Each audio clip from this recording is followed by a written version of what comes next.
português, por Perfeito, favor, se perfeito. possível. Muito obrigado, muito obrigado. Eu vou tratar de ser bem compreendido, tá bom? Como eu falava, eu gostaria de estar presencialmente com vocês hoje, porém minha segurança física e jurídica não estão garantizadas pelo fato do Estado de Direito do Brasil. Como vocês sabem, meu nome é Fernando Cerimero, sou argentino, consultor político, empresário, pai de uma filha, esperando outro filho que há semanas de nascer. A marido de uma mulher comprometida com a verdade e a vida e a liberdade. Assim como eu. Eu, por isso, estou aqui hoje, com essa única motivação. Não há interesse ideológico ou político. A verdade simplesmente caiu em minhas mãos. Eu não poderia, por meus valores, minha formação e minha família, escondê-la ou não revelá-la. Estou aqui para falar com você sobre esta verdade hoje, com a esperança de que o Brasil não caia numa armadilha eleitoral que, como já estamos presenciando, as evidências são irrefutáveis e claras.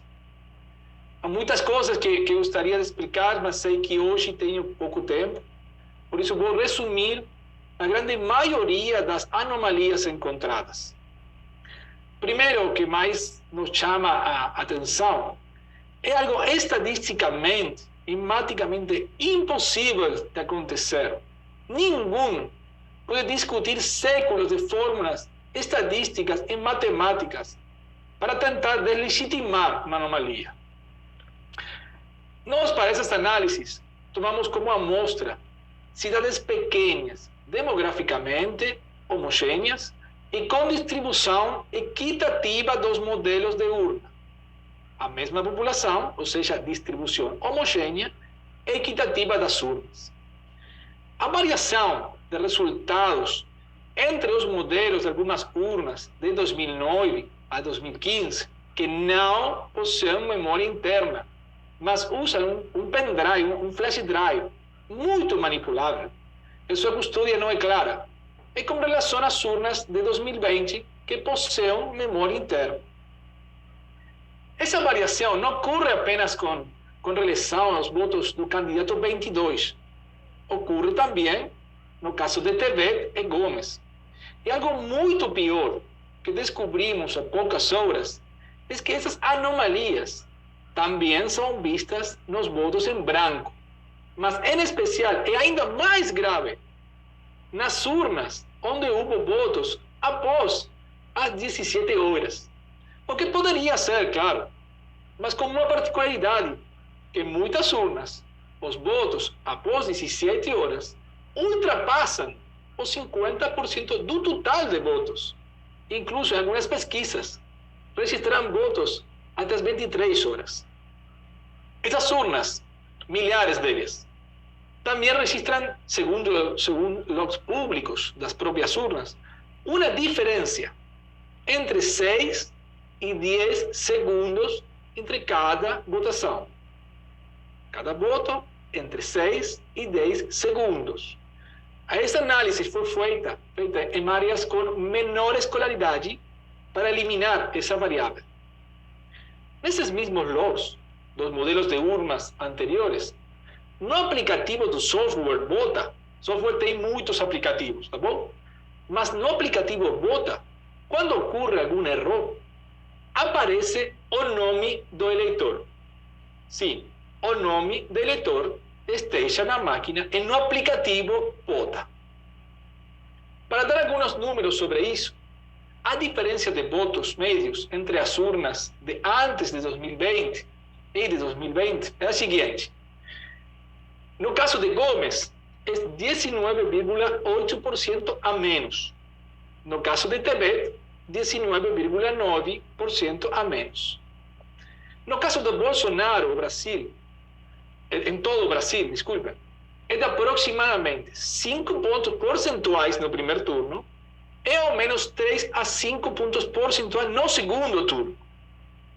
Além disso, nas poucas zonas eleitorais que misturaram urnas 2020 e não 2020, dentro de uma mesma região, essas diferenças persistem. Curiosamente, sempre a favor do Lula, em praticamente todos os estados do Nordeste, Sudeste e Norte do Brasil. Como pode, coincidentemente, todas as vezes as urnas com controles mais difíceis serão favoráveis para o Lula. E no caso de votos em branco, temos estados onde a diferença de votos em branco entre urnas 2020 e não 2020 é superior a 30 pontos. Enquanto que a diferença desaparece completamente entre urnas com 8 ou mais brancos, somente conforme o modelo de urna. 2/3 das urnas, modelos não 2020, no interior de Roraima, por exemplo, deram absolutamente 0 votos brancos. Como isso é possível? Isso não significa que o modelo 2020 não tenha tido problemas. Aliás, as diferenças do software também foram encontradas igualmente no modelo 2020. Pode ser que tenham sido menos afetadas por mecanismos do bloqueio das próprias máquinas, mas é impossível saber uma vez que a auditoria verdadeira não foi permitida. Jamais poderia ter menos votos brancos para presidente no segundo que no primeiro turno. Normalmente, as pessoas que votam em branco no segundo turno, ou votaram em um terceiro candidato no primeiro turno, ou votaram em branco, mas praticamente nunca alguém não votou em nenhum no primeiro turno, e resolveu votar em algum no segundo turno. Ainda assim, em quase todos os estados, em especial nas urnas não 2020, houve aumento de até mais de 100% no número de urnas com 0 votos brancos, mostrando uma redução drástica nos votos brancos nos estados, que é uma afronta de bom senso. O aumento inaceitável do número de urnas 0 branco no segundo turno, em relação ao primeiro, pode representar uma possível exacerbação de um algoritmo do primeiro para o segundo turno, a fim de garantir a vitória do 13, forçando mais a barra com potencial maior números brancos roubados, levando um número muito maior de urnas em brancos. Pode ser a ponta, aparente não, a parada de um problema muito maior e cuja necessidade de exacerbação do algoritmo para não ter risco de, mesmo diante do algoritmo, a candidato 22 ganhar, acabou aparecendo. Mas como você sabe, são anomalias. E para que essas anomalias se tornem fraudes, eles precisam de 2 elementos mais: tecnologia e processo. A tecnologia já foi testada no relatório do PL e até no relatório das Forças Armadas. Mas, além disso, os mesmos registros das logs de votos revelam informações escandalosas, dados públicos, sobre os códigos-fontes, os tipos de software ou código que foram usados, porque há mais do que um. E isso é uma ilegalidade, é uma irregularidade que deve ser, pelo menos, esclarecida. São diferenças que são impossíveis de ser explicadas por outros fatores. E as explicações que tentaram dar não conseguiram justificar nem de perto. E se você quiser falar sobre o processo, um elemento que quero lhe dizer que encontramos é que havia mesários, ou seja, técnicos, que iniciaram as máquinas em 4 dias. Eles fizeram em 5.000 urnas. Para que você entenda, uma pessoa acionou 5.000 máquinas em 4 dias. Isso parece eficiente? Não, isso não é um erro do processo de configuração das urnas. Isso faz parte do esquema sistemático de configurar uma fraude. No mínimo, falsidade ideológica. Se outras pessoas se passaram por esse técnico que mostrou ter ativado mais de 5.000 urnas. O mais estranho para nós, além de censura brutal, para que isso nem seja questionado, é porque o TSE não respeitou suas próprias regras e excluiu as urnas 2009 e 2011, pois, por lei, aquelas urnas com mais de 10 anos, elas não podem ser usadas e devem ser descarte ecológico. Do que as urnas precisavam? Ou será que urnas 2020 com memória interna são menos fáceis de alterar?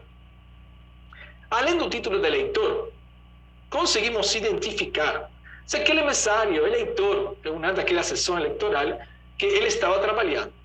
Quando fazemos o cruzamento, se o mesmo mesário trabalhou em mais de uma sessão ao mesmo tempo, podemos encontrar uma relação de mesários que o seu título de eleitor se encontrava em urnas diferentes. Isso quer dizer que o mesmo mesário está trabalhando em mais de uma sessão, inclusive em escolas diferentes. Como isso seria possível? Lembrando que nenhuma urna está conectada em rede. Não foi encontrado pesquisando na internet algo falando sobre alguma situação, isso seria permitido. Foram encontradas, no primeiro turno, 16.764 e 10.357 ocorrências no segundo desse tipo de situação. É isso, caros senadores, levanta algumas questões para nós. Como é possível que urna seja uma variável de decisão do voto em cidades demograficamente e socialmente homogêneas e com distribuição equitativa das urnas? Por que acontece que só os votos em branco, de Tebet ou de Gomes ou de Bolsonaro são afetados? Quantas funções tem um algoritmo que alterou o resultado? Por que o nome do eleitor está no aplicativo Vota, sendo o mesmo aplicativo que registra os votos? Como é possível que em muitas urnas o mesário passou mais de meia hora, muitas urnas, isso é um hallazgo novo, muitas horas, passou mais de meia hora digitando o título do eleitor, que já havia votado, por exemplo, 142 vezes, cada 14 segundos, e que nenhum eleitor dessa sessão foi identificado por biometria. Todos usaram o documento e caderno de votação. Porque no dia 21 de novembro, em nota do TCE, diz que as urnas de 2009 que foram movimentadas num domingo de São Paulo eram para descarte ecológico. Quando nas fotos dessas movimentações, as urnas tiram etiqueta do processo 2022, ok. Porque eles não prestaram atenção ao evento que ocorreu em 2018, no Congresso Mundial de Hackers, onde apenas 2 horas, os hackers conseguiram violar a vulnerabilidade dessas máquinas. Esse vídeo está disponível no Globo, na entrevista de 2018. Por que ninguém respondeu a questionamentos de Coração pelo Bem do Brasil sobre a integridade do sistema eletrônico que foi totalmente negligenciado pelo próprio TCE e que até a missão da OEA chama a atenção? Por que o ministro da Defesa não aplicou o decreto 11.172, de 22 de agosto de 2022, do presidente Bolsonaro, em que instruiu e deu instrumentos legais às Forças Armadas para verificar todo o processo eleitoral, antes, durante e depois do processo? Por que não usaram esse decreto para fazer o trabalho? O que aconteceu com o ministro da Defesa? Como mesário, você pode ativar 5.000 ou até 2.000 máquinas em apenas 4 dias. Quem verificou esse processo? Quais foram os métodos e qual empresa de auditoria que a OAB utilizou para ter certificado a lisura do processo eleitoral? Porque o simples questionamento generou censura emanada de uma lei que foi declarada inconstitucional em 2009 e que no dia 22 de outubro de 2022, sim, entre o primeiro e segundo turno, entrou em vigor, dando ao senhor Alexandre de Moraes poder absoluto de censurar até deputados. O que o senhor Moraes quer esconder? É possível subestimar a ciência num país inteiro? Ou o mundo inteiro? Eles realmente confiavam que não iríamos perceber? Encontrando tantas dúvidas e irregularidades. Por que o TCE não apresenta provas contrárias? Por que não faz auditoria?